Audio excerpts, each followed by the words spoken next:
Hi everyone, welcome to Foster Care Legacy. My name is Lana V. I'm the creator and host of this spanking new channel that I hope to provide resources to members of the foster care community.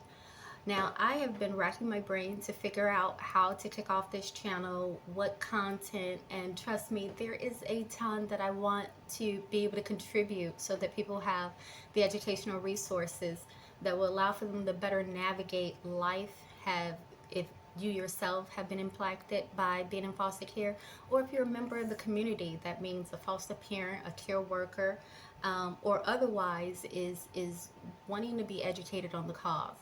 And so, after spending months trying to find the perfect way, the perfect video, the perfect setup, I came to the unavoidable conclusion there is no such thing.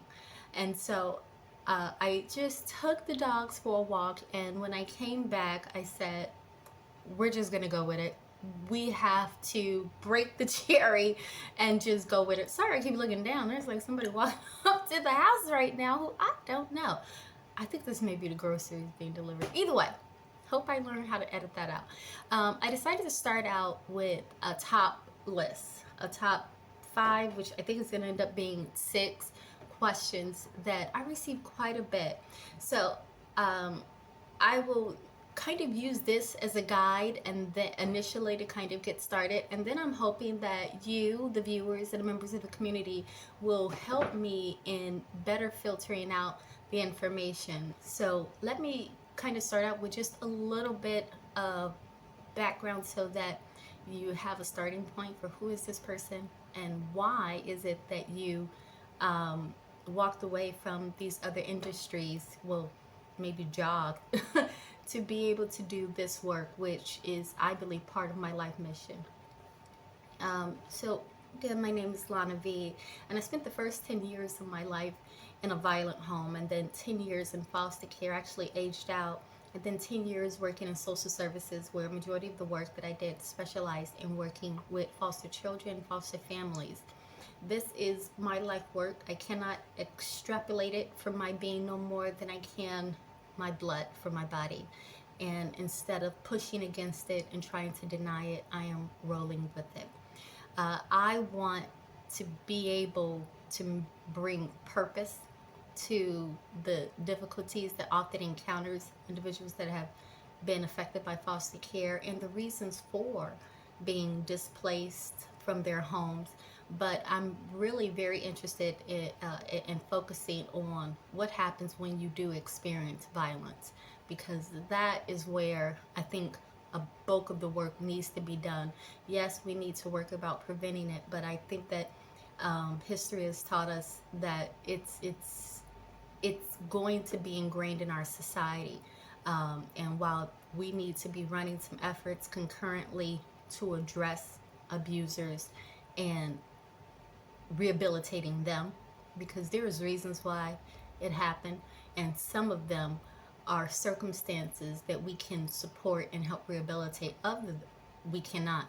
And we want to arm people with the information that they need to be able to identify it. And then most importantly, what do we do with the children? And when I say foster homes, I know that the name of the channel is Foster Care Legacy, but really I wanted to call it Fractured Care Legacy, because that is where I see the common denominator. Whether you're from foster care or you are from a home where there's a lot of alcoholism and there's a lot of abuse, but maybe the administrative steps was never taken for you to be in foster care. Maybe you yourself are dealing with some trauma, mental health trauma. The common denominator is that there's a fracturing. Now, the reasons vary, but the byproduct is essentially the same. What do we do about that? Because if we keep just jailing individuals and ignoring the support that's needed for those that are walking around fractured and hurt with these open wounds, we're going to end up creating a society that we don't want to live in. And it's one of the, I think, the simplest, not necessarily easy, but simplest things to do. So either way, I'm getting all over the place. I'm going to share more and more about myself. I have a pretty high level of transparency. I wouldn't be doing this channel if I didn't get over that need. Let's kick off things with a bit of an introduction, and then as I get information from you all, I will definitely share more that is more relevant and on target to what you would like to know. So, first thing, what was it like being in foster care? Now, foster care for me looked this way. First of all, there's a generation difference because I was in foster care over 20 years ago. And even though I worked in foster care, I don't think really these experiences have adjusted too much. But foster care was not pleasant. It really wasn't. I stayed in, I moved, I think, 12, 13 homes in about 3.5 years. I was taken into custody in January of 1995. And then there was just this ripple effect where I bounced around from familial placements with aunt and then to group homes and then psychiatric institutions. Very easy for you to get committed to a psychiatric institution when you were in foster care. And then some foster homes and shelters. And then my last placement was the longest stay, and that's the home that I went into maturity at the age of 18. So I stayed in that home from 13 and a half to 17. So I think 3 foster homes, 4 or 5 group homes, and some shelters and psychiatric institutions and juvenile detention center. I think that pretty much wraps it up. That obviously came with its own trauma and nightmarish experience, but it was nothing like the violence I experienced in my biological home. For all the pain and the suffering that was endured, and it's important to know that when you're in foster care, it's not planned for you to stay in for 10 years. You are expected to receive support, some intervening support, usually targeted at the indicated abuse. And even though my mother did things that brought us on the brink of death, they still wanted to bring us back together as a family, and put her on a parenting plan, which she did not comply with. And my father, who was known, was recognized and identified, he had his own circumstances, but his response was, I don't have any room for him. And I still remember that, him saying that. So, and even though I come from a very large family on my maternal side, 7 aunts and 6 uncles, very large, and we were known to our family on both sides. And because my mother was kind of the cook of the family, of course, you know, you're kind of ranking high in the family amongst the cousins. Because of that, a lot of family events and get-togethers would happen at our biological home, even though we stayed in fairly impoverished conditions. It didn't really matter. There was no tribal structure, there was no familial structure. And so, in short, it was not pleasant. There was some abuse that did continue, sexual abuse in particular, but it was nothing compared to the nightmare that I experienced in my first 10 years. Guys, my plan is to keep these under 15 minutes. We'll see. I'm going to have to go through the next one pretty fast, so forgive me if all of a sudden I start talking faster than usual. Do I have siblings, and what happened to my sibling relationship? So I do have siblings. I'm the youngest of 4. And the relationship with my siblings prior to being put in foster care was actually relatively close and tight-knit considering the environment that we were in. And because of that period of time in my life, I know sibling love. I know sibling care and protection, having 2 older brothers.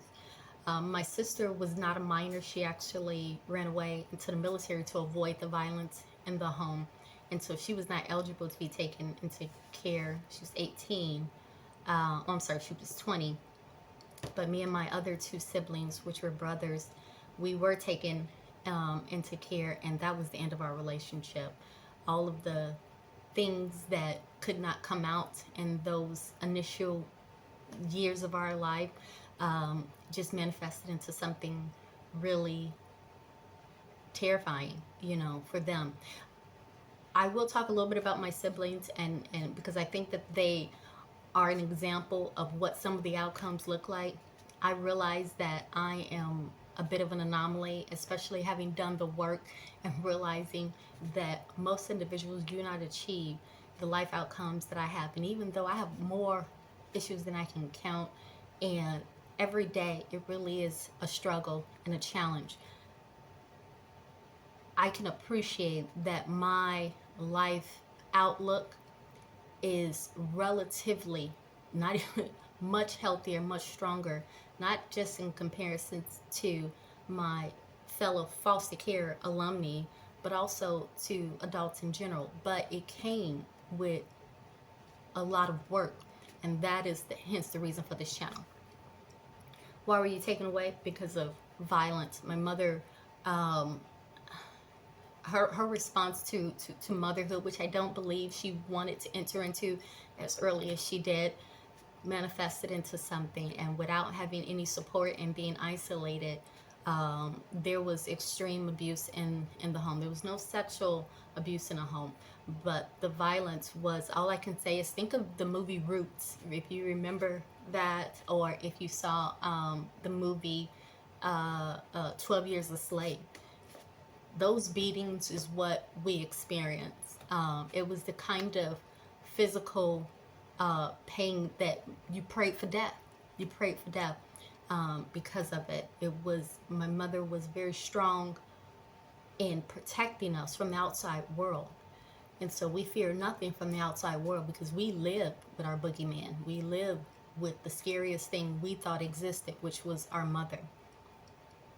And I'll probably won't have time to do it on this one, but I'll tell you that it was hidden for many years, but eventually a situation unfurled where my brother was found in such a horrid condition in the middle of winter that they could no longer deny it. But there had been efforts for us that we tried to run away prior to and bring it to the attention of authorities. Some of them not pleasant. I'm going to put in the story one of mine in particular when I ran away and the trauma that doubled down from the police's response.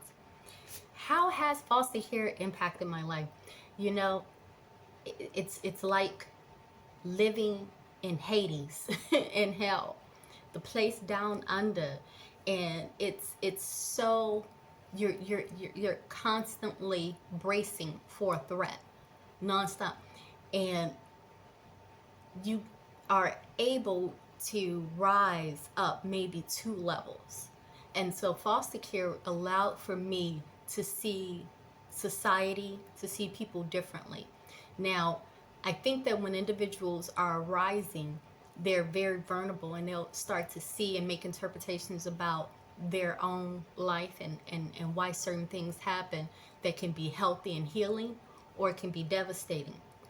So I began making determinations about myself, my value, what I can offer, and who I was to people. I really morphed into this individual that I have to earn people's affection. I have to work for their friendship. I have to work to be in this relationship because I don't have family, because I don't have any surrogate family. I am essentially the runt of existence. And look, I'm going on 15 minutes.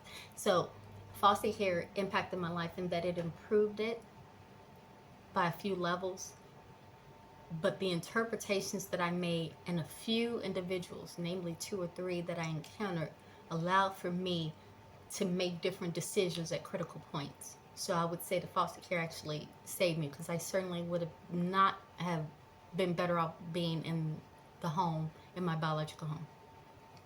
All right, that's the 5. I'm over 15 minutes. All right, again, my name is Lana V. Please help me with curating some information. Let me know in the comments, because I'm going to be scanning them like crazy. So if you put anything down there, 99, 100%, I'm going to read it. Thank you all so very much, and take care.